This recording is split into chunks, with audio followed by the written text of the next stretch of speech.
Good morning and welcome to our service this morning. Just a couple of notices.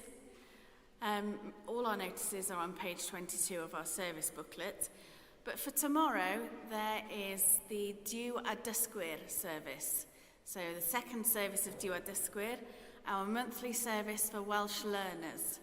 So anybody at any level can come along and join in our service, and then there'll be a chance for a chat after the service so that you can practice your Welsh. Today is the last day of Sunday school, so there will be a summer break for Sunday school. And just to say, this is the last week we'll see Phil, or Brother Philip, because he's away at his general chapter next week for the Oratory of the Good Shepherd, and then on Tuesday the 30th he'll be taking his first profession, so he will be made a full member of the Oratory of the Good Shepherd on that 30th. So just to say good luck to Phil and to say how proud we are of him and the profession that he's going to be making. So if you get a chance after the service, have a chat with him about, ask him what it's all about and what he does. And then when he comes back, we'll be able to congratulate him. So I think that's all the notices for now. So all our hymn will begin on page 8. Be kind to one another, tender-hearted, forgiving one another, as God in Christ has forgiven you.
to one another, tender-hearted, forgiving one another as God in Christ has forgiven you.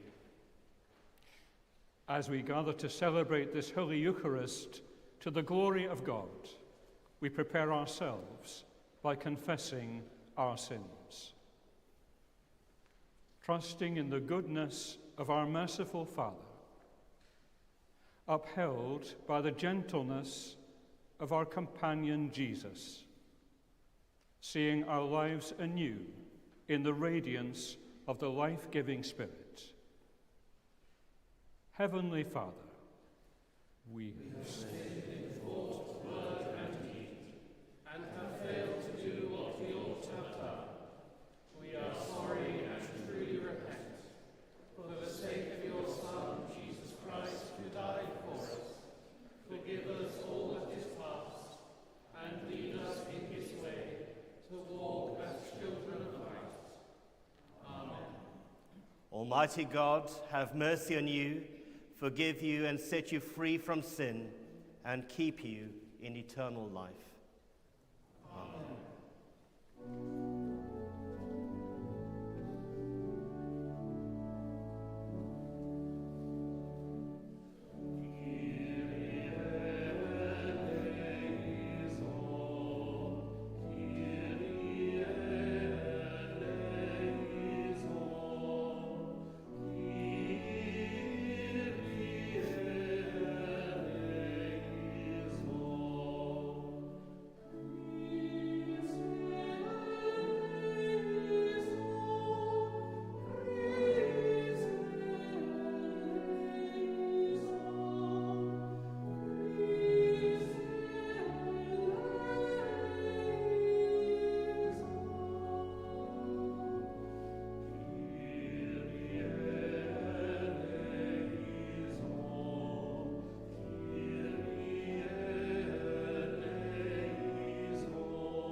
Let us pray. O God, for as much as without you we are not able to please you, mercifully grant that your Holy Spirit may in all things direct and rule our hearts through Jesus Christ, our Saviour. Amen.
A reading from the Epistle of St. Paul to the Ephesians. Dearly beloved, Putting away falsehood, let all of us speak the truth to our neighbours, for we are members of one another. Be angry, but do not sin. Do not let the sun go down on your anger, and do not make room for the devil. Thieves must give up stealing, rather than let them labour and work honestly for their own hands, so as to have something to share with the needy. Let no evil talk come out of your mouths, but only what is useful for building up, as there is need, so that your words may give grace to those who hear. And do not grieve the Holy Spirit of God, with which you were marked with a seal for the day of redemption. Put away from you all bitterness and wrath and anger and wrangling and slander, together with all malice, and be kind to one another, tender-hearted, forgiving one another, as God in Christ has forgiven you. Here is the word of life to the world. Thanks be to God.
Grace and peace be with you.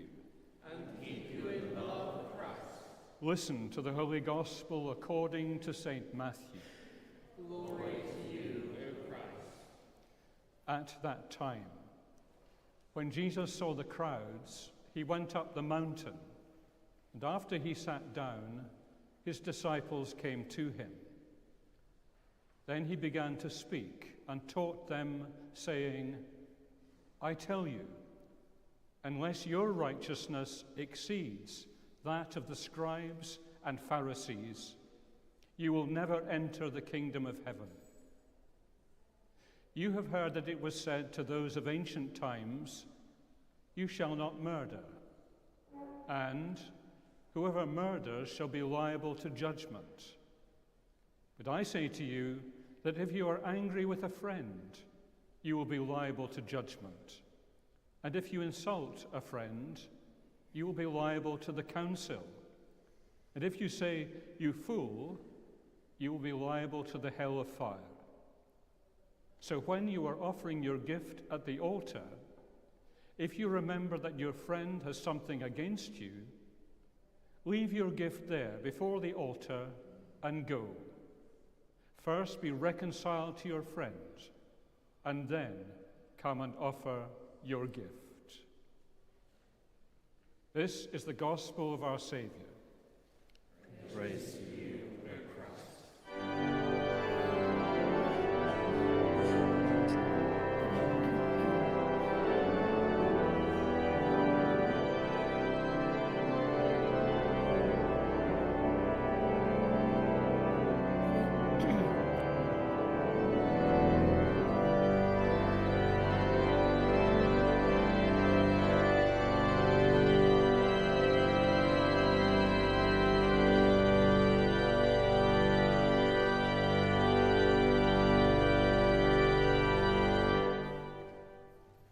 Be kind to one another, tender-hearted, forgiving one another, as God in Christ has forgiven you. In the name of the Father, and of the Son, and of the Holy Spirit. Amen.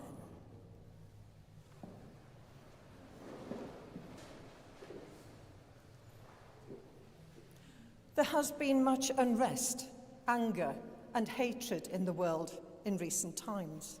Such occurrences have taken place throughout history and were common in Jesus' time also. Today's reading from Matthew's Gospel teaches us the better way to deal with anger and hatred. Many of the precepts of the Sermon on the Mount have parallels in the teaching of Rabbinic Judaism, and Eliezer ben Hyrcanus, who was a rabbi contemporary with Matthew, wrote this: "The one who hates his neighbour, behold, belongs to those who shed blood." In other words, anger and hostility are outside the bounds of God's kingdom. Peter Atkins, an author, said this: "People say that human frailty means that the world will always be in a mess. In this philosophy, there is no hope for anything better than the lowest level of behavior.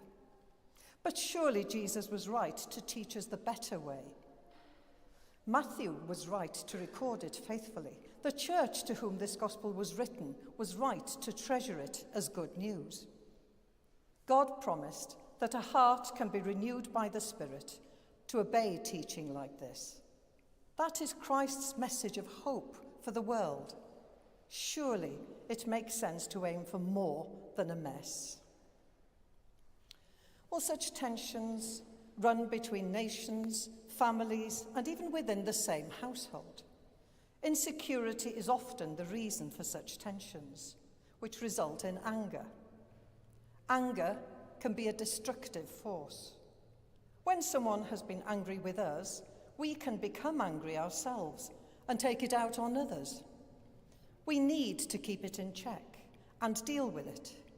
Remember those words we heard this morning from Ephesians: "Be angry, but do not sin. Do not let the sun go down on your anger, and give no opportunity to the devil." And then, later on, "Do not grieve the Holy Spirit of God, in whom you were sealed for the day of redemption. Let all bitterness and wrath and anger and clamour and slander be put away from you, with all malice, and be kind to one another, as God in Christ forgave you." Well, I have to confess that I experienced some anger last week when I heard that a colleague had experienced nothing less than what I would describe as cruel and unloving treatment on social media. I felt both a sense of anger and, at the same time, a sense of feeling sorry for those people who posted unloving comments. People who claim to be Christian and yet fail to exercise the love that God has shown us in Jesus. The colleague was interviewed about this on the radio, and I was truly humbled when I listened to the way that colleague dealt with it. Rather than responding with retaliation and bitterness, they responded with wisdom, maturity, and loving graciousness. So how do we deal with anger? In today's gospel reading, Jesus offers two solutions. The first is to be reconciled to one another. This takes maturity and grace, because it means coming down off our pedestal and allowing space for discussion and a meeting of minds. Reconciliation is even put before worship. Are we not told in verses 23 and 24, "So when you are offering your gift at the altar, if you remember that your friend has something against you, leave your gift there before the altar and go. First be reconciled to your friend, and then come and offer your gift." We need to keep short accounts and attempt to resolve such differences. If we fail to do so, such resentments can become stumbling blocks, both in our own lives and in our relationships with others. What a better world it would be if people showed more respect towards other human beings. What has happened to integrity, politeness, and gratitude? We have so much to be grateful for, Every Sunday here, I thank God for all of you and everything that takes place in this place, not least our wonderful choir that lifts our spirits up to heaven. Aren't we fortunate to have a director of music like Mr. Joe Cooper? And whether they're 4 or 5 like today, or 30, they enrich our act of worship. Wouldn't it be beneficial if the well-being of so many to the well-being of so many, if more people thought about the consequences of their actions before judging others who may hold different opinions to theirs? Doesn't mean we have to change our opinions. Holding on to anger and hatred can be destructive for us also. Anger causes tension and stress, which can have an adverse effect on our health and well-being.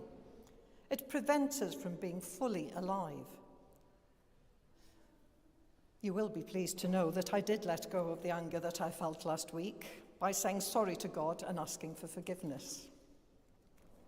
The second solution offered by Jesus is to make friends. Easy, you might think, in a world that is obsessed with social media. Individuals have hundreds of friends or relationships through social media, though they have never met some of them.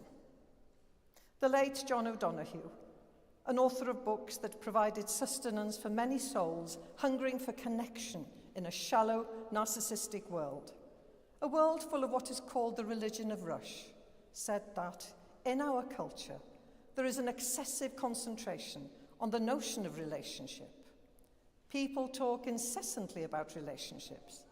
It is a constant theme on TV, film, and media. Technology and media are not uniting the world. They pretend to provide a world that is interneted, but in reality, all they deliver is a simulated world of shadows. Accordingly, they make our human world more anonymous and lonely. In a world where the computer replaces human encounter and psychology replaces religion, it is no wonder that there is obsession with relationship. Well, there we are, John O'Donoghue's words.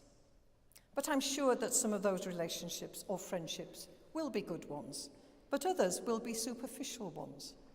Surely we need to also build true and lasting friendships where we encounter one another face to face.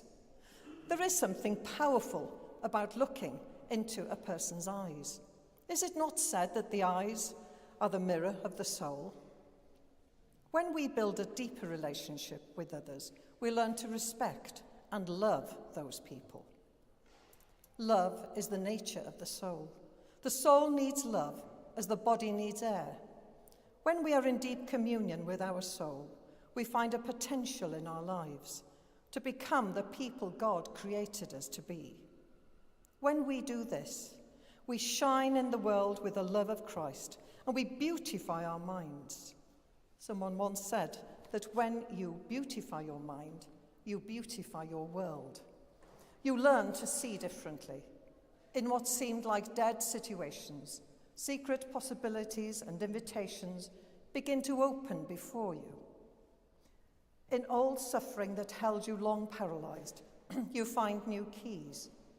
When your mind awakens, your life comes alive, and the creative adventure of your soul takes off. Passion and compassion become your new companions. As Saint Irenaeus said in the 2nd century, the glory of God is the human person fully alive. Well, in order to come fully alive or become fully alive, we need to know and understand ourselves as we are in Christ. And we can only do this if we allow time, a time of solitude in our lives. These things have to do with a contrast between outward observance and the inner soul. These things are the righteousness that Jesus calls us to. Purity is essential for well-being. This has to do with the interplay between the vision of the kingdom of heaven and the practical ways that this kingdom is to be lived out in the Christian community. But you know, sometimes the hurt and anger we feel can be too painful for us to let go of, and we can find it difficult to do this in our own strength. The good news is that we are not on our own here, as God can give us the strength to do this. So, if we are holding on to hurt, anger, or hatred today, we have an opportunity to renew our trust in God the Father, who created all that is, in his Son Jesus Christ, who redeemed humankind, and in the Holy Spirit, who gives life to the people of God. Be kind to one another, tender-hearted, forgiving one another, as God in Christ has forgiven you. To God be the glory, now and forever. Amen.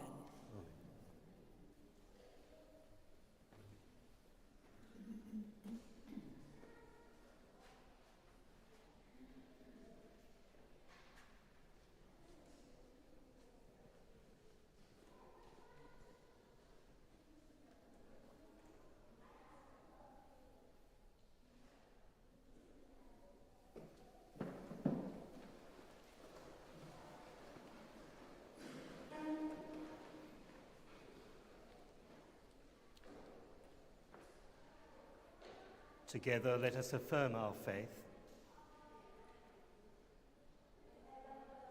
I believe and trust in God the Father, who created all that is. I believe and trust in his Son, Jesus Christ, who redeemed humankind. I believe and trust in his Holy Spirit, who gives life to the people of God. I believe and trust in one God, Father, Son, and Holy Spirit. Amen. With all our heart and with all our mind, let us pray to God.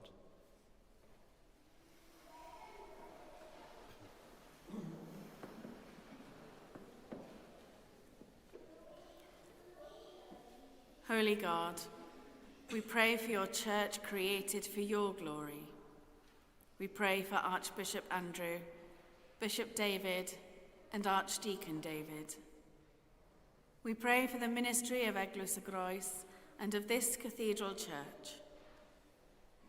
Extend to us your salvation and your energy in proclaiming the good news.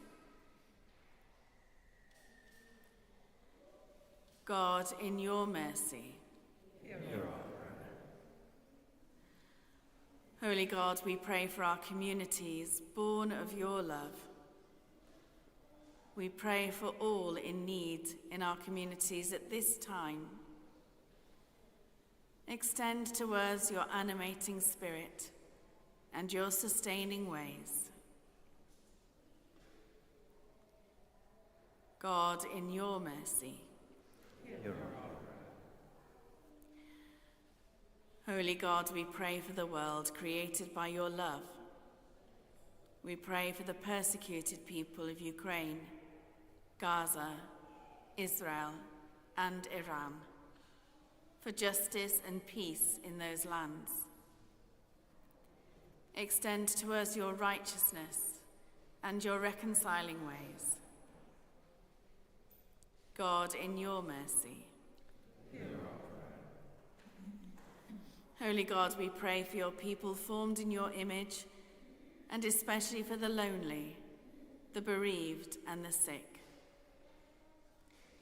From our community, we pray especially for Svetlana, Dimitro, Agita, David, Kathy, Laura, John Watkin-Jones, Bill Lovelock, Matish Mulder, Dewi Cook, Mark Roberts, Alan Torr, and Ruth Charles, as we give thanks for Helen's improvement in her health and her presence with us today.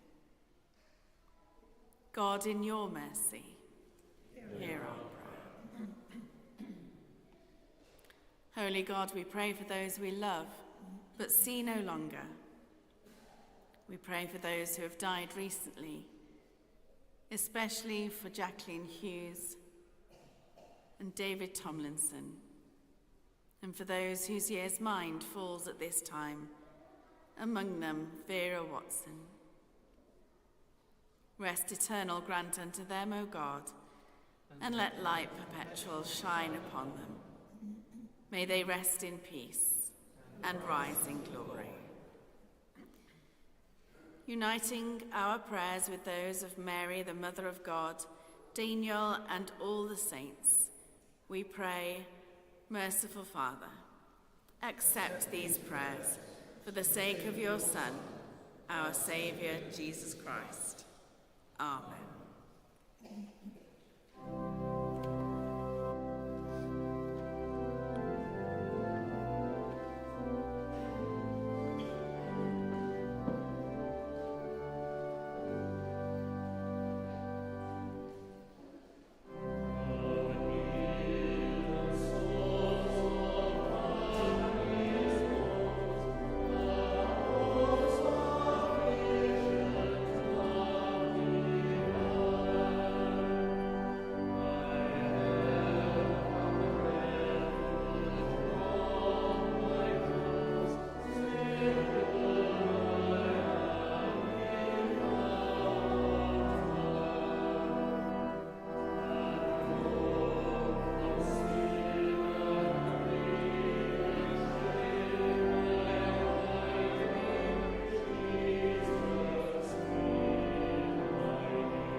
We bring to this place the bread that sustains us.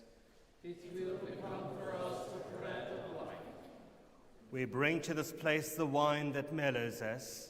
It will become for us the life of the world.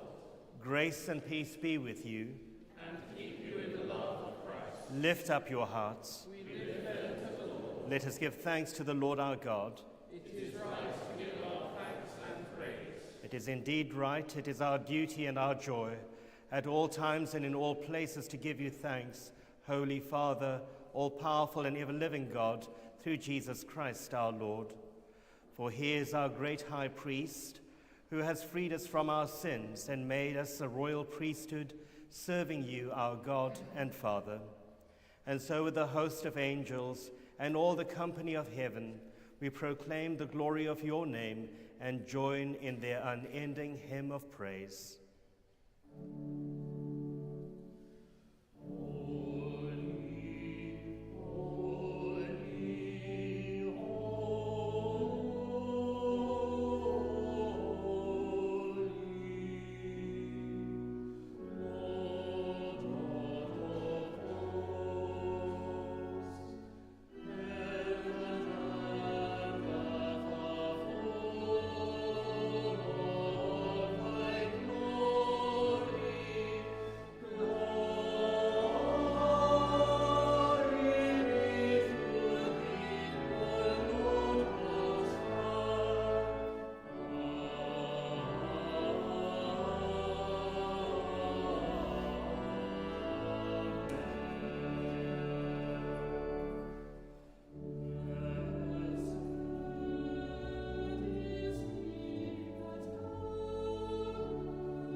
All praise and thanks to you, true and living God, creator of all things, giver of life. You formed us in your own image, but we have marred that image and fall short of your glory. We give you thanks that you sent your Son to share our life. You gave him up to death that the world might be saved, and you raised him from the dead that we might live in him and he in us. Sanctify with your Spirit this bread and wine, your gifts to us, that they may be for us the body and blood of our Saviour Jesus Christ.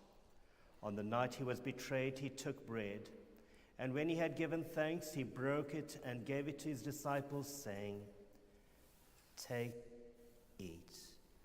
This is my body, which is given for you. Do this in remembrance of me."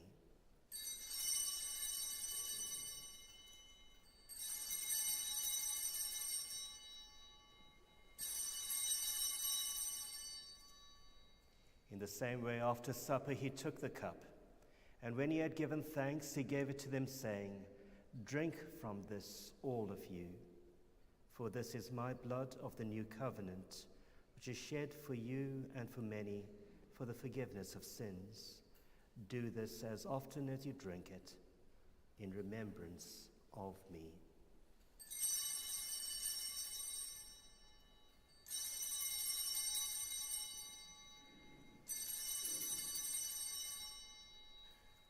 Let us proclaim the mystery of faith. Christ has died. Christ is risen. Christ will come again. As he has commanded us, Father, we remember Jesus Christ, your Son, proclaiming his victorious death, rejoicing in his resurrection, and waiting for him to come in glory. We bring to you this bread, this cup. Accept our sacrifice of thanks and praise. Restore and revive your people. Renew us and all for whom we pray with your grace and heavenly blessing. And at the last receive us with all your saints into that unending joy promised by your Son, Jesus Christ our Lord. Through him, with him, in the unity of the Holy Spirit, all honor and glory are yours, Almighty Father, forever and ever. Amen.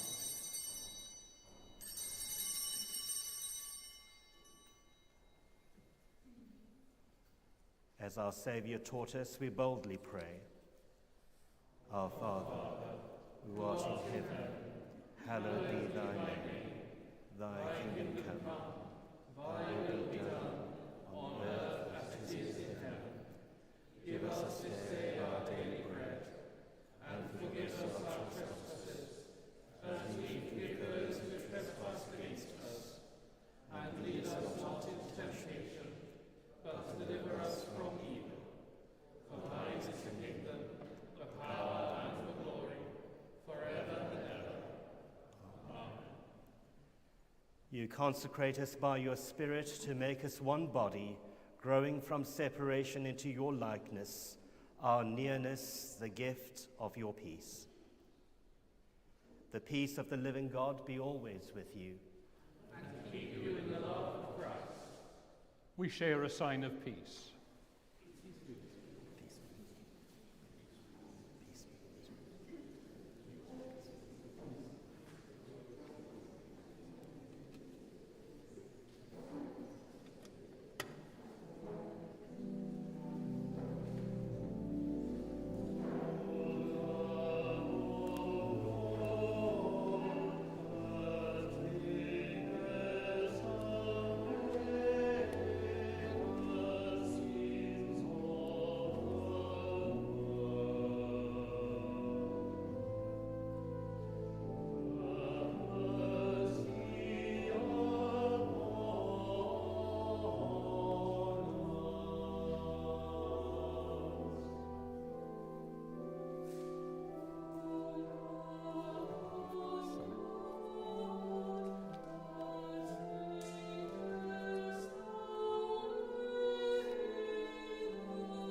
Jesus is the Lamb of God who takes away the sins of the world.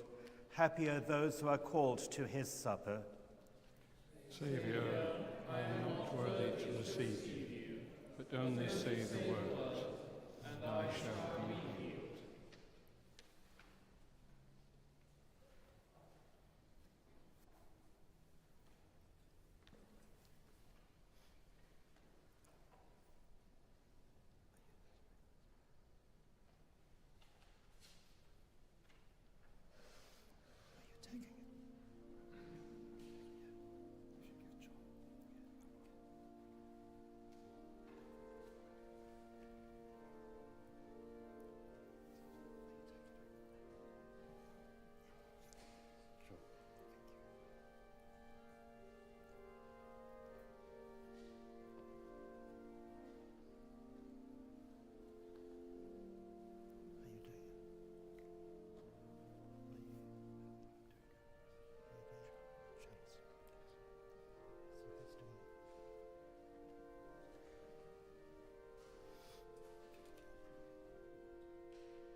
Grace and peace be with you.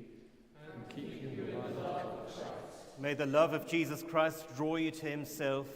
May his power strengthen you in his service, and may his joy fill your hearts. And the blessing of God Almighty, the Father, the Son, and the Holy Spirit be among you and remain with you always. Amen. Let us go forth in peace. In the name